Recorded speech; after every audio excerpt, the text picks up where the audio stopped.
One students, आज हम आपकी जो इकोनॉमिक्स की बुक है इंडियन इकोनॉमिक डेवलपमेंट, भारतीय अर्थव्यवस्था का विकास, जिसका चैप्टर 9 हम कर रहे हैं, जिसका थीम है एनवायरमेंट एंड सस्टेनेबल डेवलपमेंट, पर्यावरण और धारणीय विकास। इसके बारे में हम काफी कुछ हमारे पिछले वीडियोस में पढ़ चुके हैं कि एनवायरमेंट क्या है, एनवायरमेंट का डिग्रेडेशन कैसे हो रहा है, उसको रीजनरेट कैसे हमें करना है।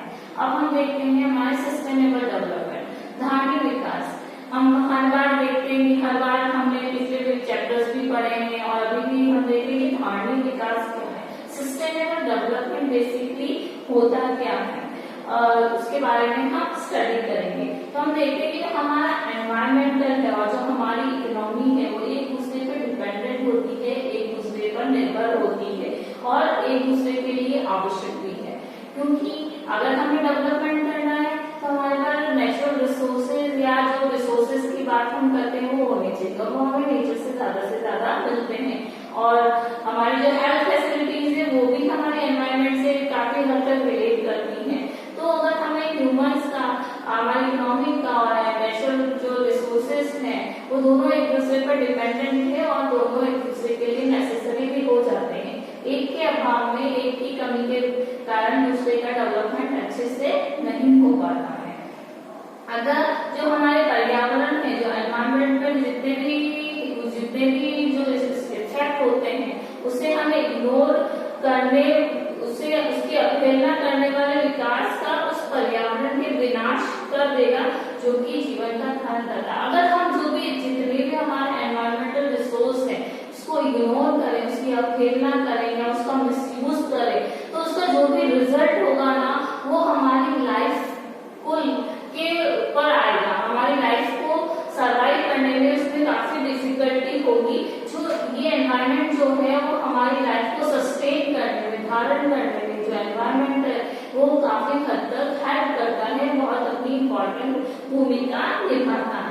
अतः ये है हमारे लिए आवश्यक हो जाता है, बहुत नेसेसरी है हमारे लिए कि हम ऐसा डेवलपमेंट करें। हमें डेवलपमेंट तो करना है बट इस तरह का डेवलपमेंट करें जो कि हमारे फ्यूचर जनरेशन, जो हमारी भावी पीढ़ी है, उनके जो लाइफ की पॉसिबिलिटीज है, जीवन की जो संभावनाएं हैं उसको एटलीस्ट एवरेज क्वालिटी प्रदान कर सके, उसकी एवरेज क्वालिटी उन्हें दे सके। कम से कम हम इतना तो कर सकते हैं कि जो प्रेजेंट जनरेशन है, जो कंजप्शन कर रही है, जो उपभोग कर रही है, उतनी ही मात्रा में कंजप्शन हमारी फ्यूचर जनरेशन कर रही है। क्योंकि आज की जो भी सिचुएशन हम देखते हैं तो हम आर्थिक विकास में अपने स्वार्थ में इतने डूबे हुए कि हम और कुछ नहीं देखते कि आज हमें क्या मिला, आज का फायदा ज्यादा सोचते हैं। तो अगर हमें अपनी लाइफ को सर्वाइवल योग्य बनाना है तो हमें चाहिए कि हम ऐसा डेवलपमेंट करें कि हम जितना कंजप्शन कर रहे हैं उतना एटलीस्ट कंजप्शन हमारी फ्यूचर जनरेशन भी कर सके और विद दैट क्वालिटी उनको वो गुणवत्ता भी मिल सके जो आज हमें मिल रही है। इसी में सस्टेनेबल डेवलपमेंट के जो कंसेप्ट है उस पे जो यूनियन नेशनल कॉन्फ्रेंस हुई थी, जो कि एनवायरमेंटल एंड सस्टेनेबल डेवलपमेंट में हुई थी, union national conference on environment and sustainable development, जो संयुक्त राष्ट्र है उसकी पर्यावरण और विकास पर एक सम्मेलन हुआ था, जिसे कि यूनाइटेड नेशन संयुक्त राष्ट्र council on environmental and sustainable development, जिसे कि हम यूएनसीईडी भी बोलते हैं, ने इस बात पे बहुत ज्यादा प्रेशर दिया था कि हमें ऐसा डेवलपमेंट करना होगा जो कि वर्तमान पीढ़ी की आवश्यकताओं, जो कि भावी पीढ़ी की आवश्यकताओं की पूर्ति का समझौता किए बिना पूरा कर सके। मतलब उन्होंने जो कॉन्फ्रेंस हुई थी उसमें ये कहा था कि we have to do such kind of a development in which जो present generation is there, that have to do such a development which will fulfill the need of future generation also, कि हमें ऐसी development करनी है, ऐसा विकास करना है जो वर्तमान पीढ़ी की आवश्यकताओं के साथ साथ जो प्रेजेंट जनरेशन की जो नीड्स है सप्लाई के साथ साथ हमें फ्यूचर जनरेशन की नीड्स को भी ध्यान रखना होगा। उस ये बात उन्होंने सस्टेनेबल डेवलपमेंट के लिए कही थी। तो इस जो डेफिनेशन है उसमें दो बातें निकल के इम्पोर्टेंट भी आ रही है, एक तो आवश्यकता नीड और दूसरा है फ्यूचर जनरेशन भावी पीढ़ी। तो भावी पीढ़ी तो हम सभी जानते हैं, फ्यूचर जनरेशन आने वाली जो भी पीढ़ियां हैं उसे फ्यूचर जनरेशन कहा जाता है। लेकिन जो हमारी आवश्यकता है वो आवश्यकता है, उसका मीनिंग यहाँ पे जो संसाधनों के वितरण से है, डिस्ट्रीब्यूशन ऑफ रिसोर्सेज के आज जितने भी संसाधन है वो कितने हैं, क्योंकि हम जानते हैं कि जो जितने भी संसाधन है कुछ रिन्यूएबल है कुछ नॉन रिन्यूएबल है। तो जो नॉन रिन्यूएबल है अगर तो आज ही खत्म हो जाएंगे तो फिर हमारी जो फ्यूचर जनरेशन उसका यूटिलाइज कैसे करेगी। तो जो डिस्ट्रीब्यूशन ऑफ रिसोर्सेज है उसे सही ढंग से करना है। इसके अलावा एक सेमिनार हुआ था, उसकी एक रिपोर्ट आई जो कि एनवायरमेंट और सस्टेनेबल डेवलपमेंट भी हुआ था।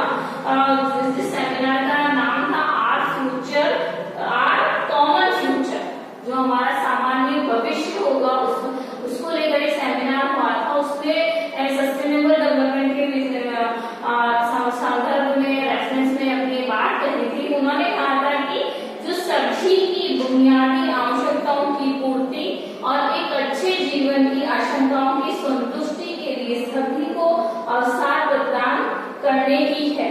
सभी आवश्यकताओं की पूर्ति के लिए संसाधनों का पुनर्वितरण हमें करना होगा।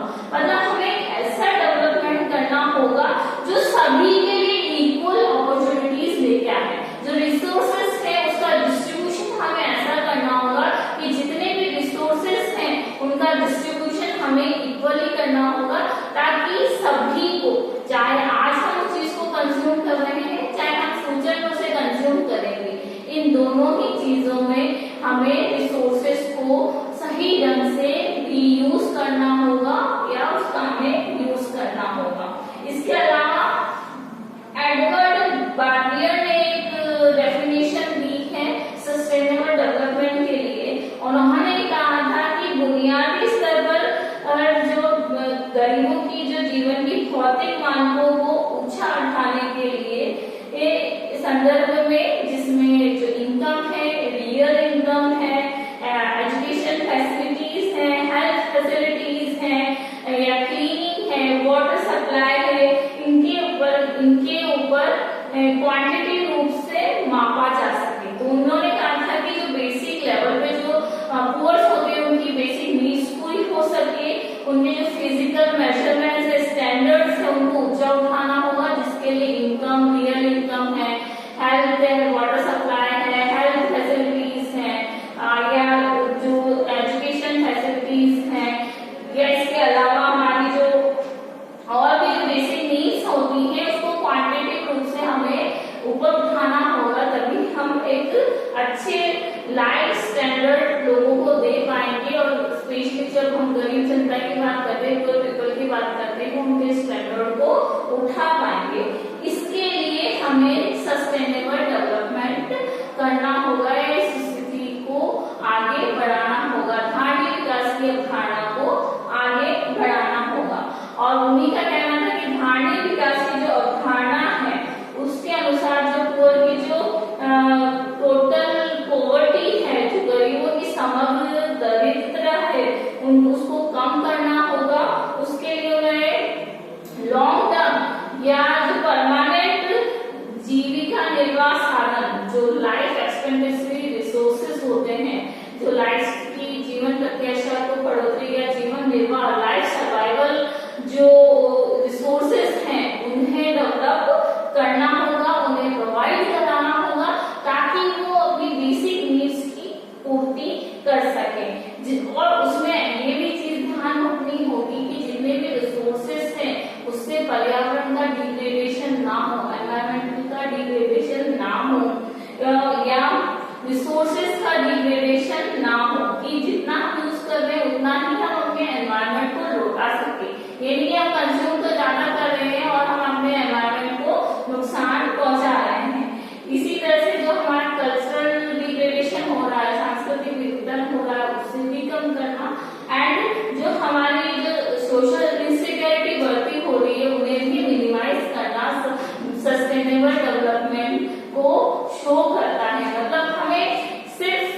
भावी पीढ़ी के लिए चीजों को, रिसोर्सेस को बचाना ही नहीं है, बल्कि इन जो पर्यावरण या नेचुरल डिग्रेडेशन है, रिसोर्सेस है, हमारा कल्चरल डिग्रेडेशन है या सोशल इनसिक्योरिटी है, इनको भी मिनिमाइज करना, ताकि हम फ्यूचर जनरेशन को एक सेफ और सिक्योर लाइफ दे सके और इकोनॉमिक डेवलपमेंट में वो, ताकि वो अपनी कॉन्ट्रीब्यूशन दे सकें। अतः इन सभी डेफिनेशन से हम एक चीज निकाल सकते हैं, एक बात कंक्लूड कर सकते हैं कि जो सस्टेनेबल डेवलपमेंट का मीनिंग है, धारणीय विकास का जो अर्थ है, उसका मीनिंग उस विकास से है, उस डेवलपमेंट से है जो सभी को विशेष रूप से, स्पेशली जो लार्ज नंबर में जो पुअर पीपल हैं, उनकी बेसिक नीड्स जैसे कि रोजगार, एम्प्लॉयमेंट है या वो फूड फैसिलिटी है, एनर्जी फैसिलिटी है, वाटर है, हाउस फैसिलिटी है, कि जो बहुसंख्यक निर्धनों की जो बेसिक आवश्यकताएं हैं, जिसमें भोजन, जल, आवास, ऊर्जा या एम्प्लॉयमेंट, रोजगार है, उनकी सप्लाई की जा सके। और इन आवश्यकताओं की सप्लाई के लिए, इन नीड्स की सप्लाई के लिए एग्रीकल्चर, रिकंस्ट्रक्शन, एनर्जी और अदर जो सर्विसेज हैं उसमें इंक्रीमेंट सुनिश्चित करना होगा। मतलब जितने भी जितने भी सेक्टर्स हैं उनके डेवलपमेंट को सुनिश्चित करना होगा, फिक्स करना होगा कि इन क्षेत्रों में हम विकास करें, ताकि हम जो हमारे बहुत संख्यक जो गरीब जनसंख्या है उनकी बुनियादी आवश्यकताओं की पूर्ति कर सके, साथ में फ्यूचर जनरेशन की आवश्यकताओं की पूर्ति भी कर सकें। इसी पर बुकलैंड कमीशन ने एक डेफिनेशन दी है, जिसमें उन्होंने कहा है कि जो भी रिसोर्सेज हैं हमें उसे फ्यूचर जनरेशन के लिए संरक्षित करने पर जोर दिया है, क्योंकि हमें हमारी आने वाली पीढ़ी को इन संसाधनों की कमी ना हो, वो भी इन संसाधन रिसोर्सेज के द्वारा डेवलपमेंट कर पाए। तो इसीलिए उन्होंने इस बात पर जोर दिया कि जो फ्यूचर जनरेशन है उनको, उनके लिए रिसोर्सेज को संरक्षित किया जाए, और जो एनवायरमेंट से रिलेटेड जो पर्सनैलिटीज हैं, जो पर्यावरणविद हैं, उनके अकॉर्डिंग, उनके आर्गुमेंट्स के अकॉर्डिंग उन्होंने इस बात पर जोर दिया है कि ये हमारी मॉरल रिस्पॉन्सिबिलिटी है, ये हमारा नैतिक दायित्व है कि हम भावी पीढ़ी के लिए एक व्यवस्थित भूमंडल प्रदान करें।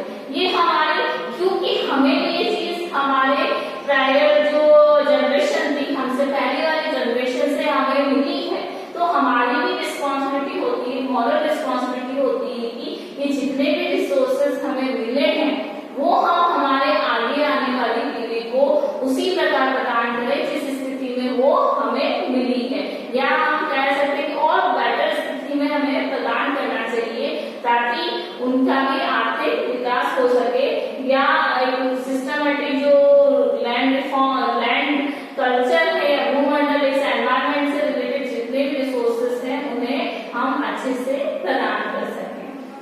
अगर हम ये कह सकते हैं कि जो हमारी प्रेजेंट जनरेशन है वो हमारी फ्यूचर जनरेशन को एक बहुत ही अच्छा, बेहतर, बहुत ही बेस्ट एनवायरमेंटल फैसिलिटीज प्रदान करे, या एक हेयर उत्तराधिकार के रूप में उसे सौंपा जाना चाहिए। कि अगर आज इस संपत्ति में हम अपना अधिकार मानते हैं, तो एक उत्तराधिकारी के रूप में जो हमारी फ्यूचर जनरेशन है उसे वैसा का वैसा या उसे बेहतर स्थिति में हमें उसे सौंपना होगा। इसके अलावा कम से कम हमें ये तो करना चाहिए जो फ्यूचर जनरेशन के सर्वाइवल के लिए जो क्वालिटी वाली जो प्रॉपर्टीज हैं उसके रिसोर्सेज हमें छोड़कर जाने होंगे, ताकि उनका अच्छे से डेवलपमेंट हो सके। कुल मिलाकर हम सस्टेनेबल डेवलपमेंट से एक बात ये कह सकते हैं कि सस्टेनेबल डेवलपमेंट का मीनिंग ये है कि प्रेजेंट जनरेशन अपनी नीड्स की जितनी पूर्ति कर पा रही है उतना का उतना हम हमारे फ्यूचर जनरेशन को सौंप सके, उतना उन्हें करना होगा, ताकि उनकी जो बेसिक नीड्स हैं वो पूरी हो सके, और ये हमारी मॉरल रिस्पॉन्सिबिलिटी है। और इसके अलावा कुछ और पॉइंट्स हैं जो कि सस्टेनेबल डेवलपमेंट में के बारे में कहे गए हैं कि जो प्रेजेंट जनरेशन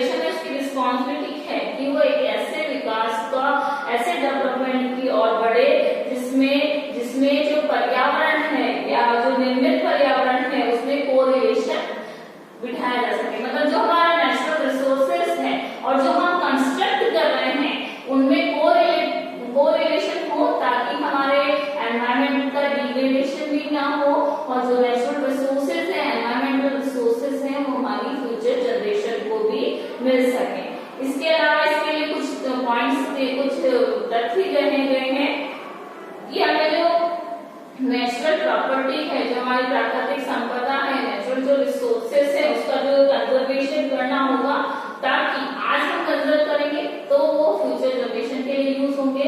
तो हमें सस्टेनेबल डेवलपमेंट के लिए कुछ बातें ध्यान रखनी होगी कि प्राकृतिक संपदा का संरक्षण करना होगा, जो हमारी एनवायरमेंटल प्रॉपर्टीज है, एनवायरमेंटल रिसोर्सेस है, उसे कंजर्व करना होगा। उससे दूसरा, जो विश्व की प्राकृतिक पारिस्थितिक व्यवस्था का पुनर्जनन करना होगा, जो वर्ल्ड की इकोलॉजिकल सिस्टम है, नेचुरल इकोलॉजिकल सिस्टम है, उसे रीजनरेट करना होगा। तो और थर्ड पॉइंट है भविष्य की पीढ़ियों के ऊपर अतिरिक्त खर्चे व जोखिम को हटाना होगा। मीन्स अगर हम आज अगर एनवायरमेंट का मिसयूज करते हैं तो फ्यूचर जनरेशन होगी, उन्हें सर्वाइव करने के लिए बहुत सारे रिस्क लेने होंगे, एक्स्ट्रा एक्सपेंडिचर करना होगा। क्योंकि आज हम भी हम इन समस्या का सामना कर रहे हैं कि हम जो पर्यावरण का डिग्रेडेशन कर रहे हैं, पर्यावरण का नुकसान कर रहे हैं, तो हमें हमारे सर्वाइवल के लिए हेल्थ फैसिलिटीज हैं या जो प्योरिटी है नेचुरल की, उसके लिए बहुत सारे एक्सपेंसेस करने पड़ रहे हैं। तो अगर हम और ज्यादा यूटिलाइज करेंगे तो हमारे फ्यूचर जनरेशन के लिए नेचुरल रिसोर्सेस बचेंगे नहीं। तो हमें क्या करना होगा, इन रिसोर्सेस के लिए हमें ये ऐसा डेवलपमेंट करना होगा ताकि जो फ्यूचर जो जनरेशन के एक्सपेंसेस हैं नेचुरल रिसोर्सेस को सेव करने के लिए वो मिनिमाइज हो सके या कम से कम हो सके।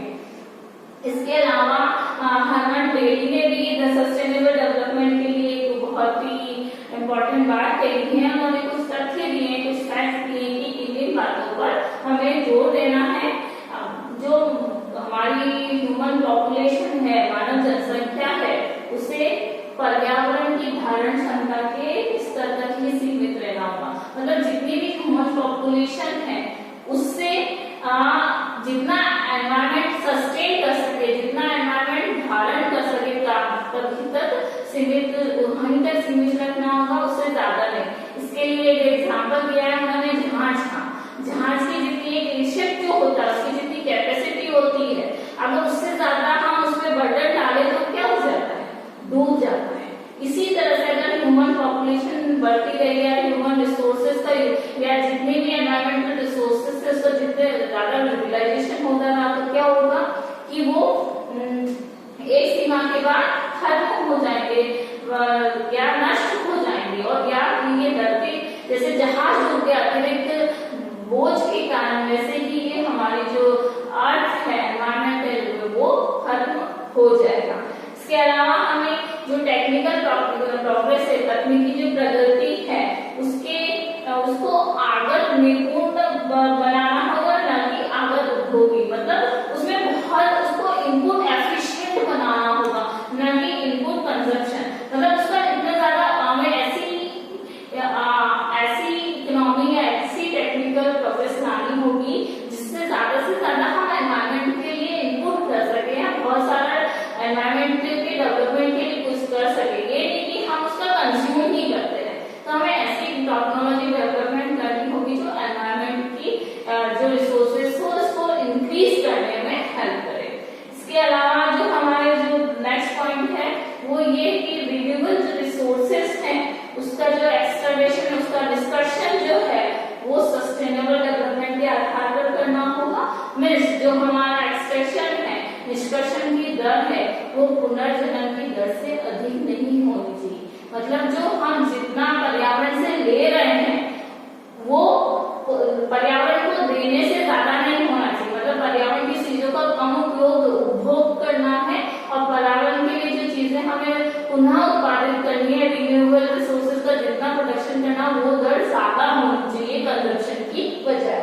इसके अलावा जो नॉन रिन्यूएबल रिसोर्सेज हैं उनका डिग्रेडेशन जो न्यूली जो एस्टैब्लिश्ड जो रिसोर्सेज से ज्यादा नहीं होना चाहिए।